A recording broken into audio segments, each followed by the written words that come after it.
Ini tokoh-tokoh ini soalnya Gus, BPUP. Begitu. Sejak? Ya.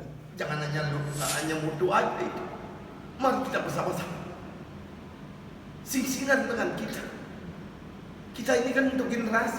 Kalau kita apalah, kita ini kan pada akhirnya juga akan ke sana. Tapi bagaimana kita memberikan historis ini yang terbaik bagi generasi kita ke depan? Kira-kira di sana, ya. Tidak mengurangi rasa hormat. Rame atau dipakai apa gitu loh. Ini persoalannya ini membawa dan menjaga martabat ini tidak gampang. Maka dari itu kalau menurut saya, kalau belum diri saya selesai, sekali lagi, diri kita ini belum selesai, jangan bercawe-cawe, bermain-main di dalam perangkat negara gitu loh. Ini persoalannya kan ada apa dan mengapa dan bagaimana kan? Harus saya kaji dari dua sisi filosofis dan sisi historis.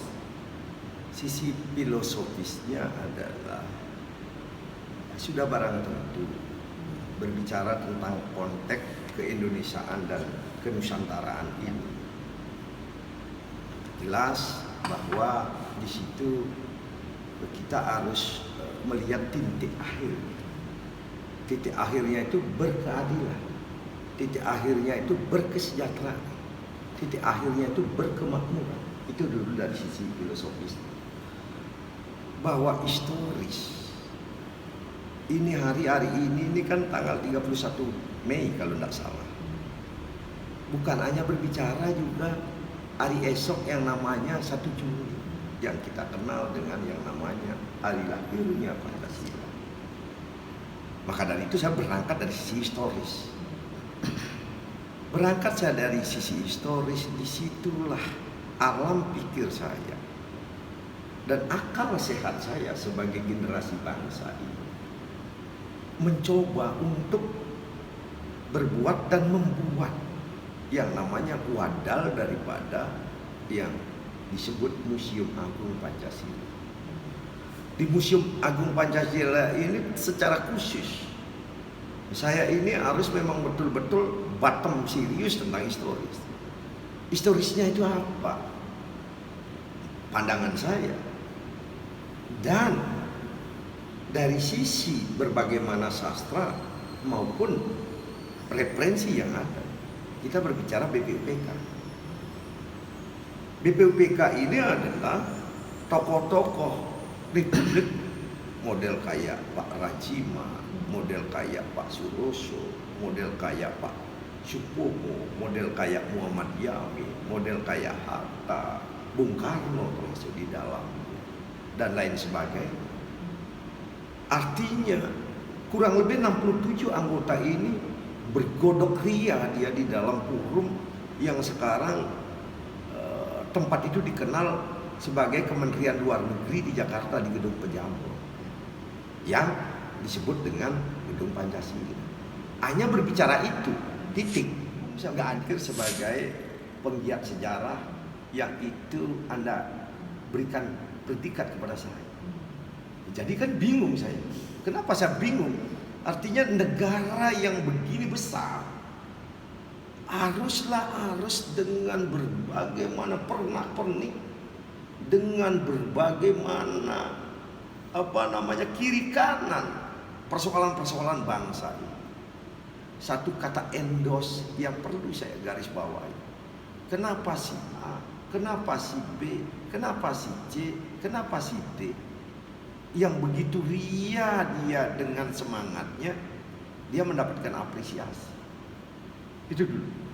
Tetapi kalau saya, menurut pandangan saya sekarang ini, kolektif daripada BPUPK, seperti juga negara hadir memberikan pahlawan revolusi kepada tokoh-tokoh yang terjadi persoalan pada waktu tahun 1965 yang kita kenal dengan yang namanya Gestop, Gerakan 1 Oktober. Ini harus lurus sejarah. Kita juga mengenal yang namanya kejadian dan pertemuan BPUPK. Ini harus kolektif juga. Tokoh ini untuk diberikan apresiasi. sebagai pahlawan Pancasila. Kira-kira seperti itu.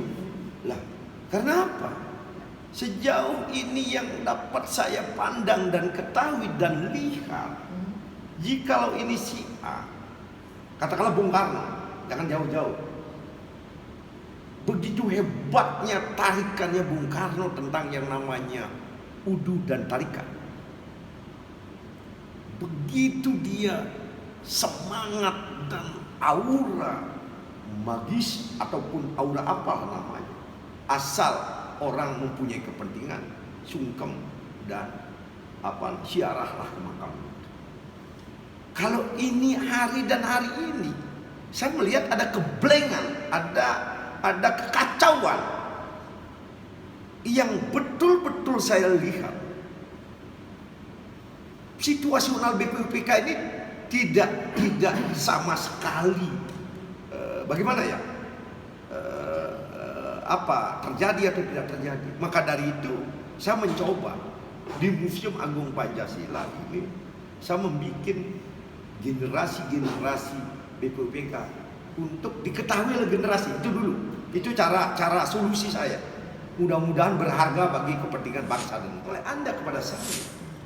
Gimana caranya untuk memaknai ini? Kalau di Bali seumpamanya, saya berbicara regional dulu. Kalau ada yang namanya Hari Raya Galungan, kalau mungkin di Jawa ada yang namanya Hari Raya Lebaran, kalau mungkin yang namanya di agama saudara kita yang lain ada hari raya modelnya Natal dan lain sebagainya. Kalau saya menangkap filosofisnya adalah bagaimana dia menghormati dan mengkreat kepada generasi yang lalunya. Katakanlah Kristen Nabi Isa, ya kan? Hindu para leluhurnya. Katakanlah Islam Muhammad dan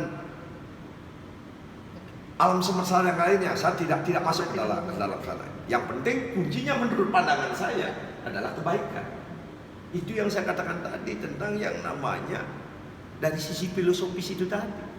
Baik berkeadilan, baik berkemakmuran, baik juga berkesejahteraan. Itu dulu yang menjadi roh agar yang namanya konsep 5 sila yang dikompromikan pada waktu BPUPK menjadi roh historis. Contohnya berketuhanan, top itu. Karena menurut pandangan saya berketuhanan yang baik. Yang kedua, berkemanusiaan juga yang baik. Termasuk juga berbicara untuk konsep demokrasinya. Kalau kita berbicara republik.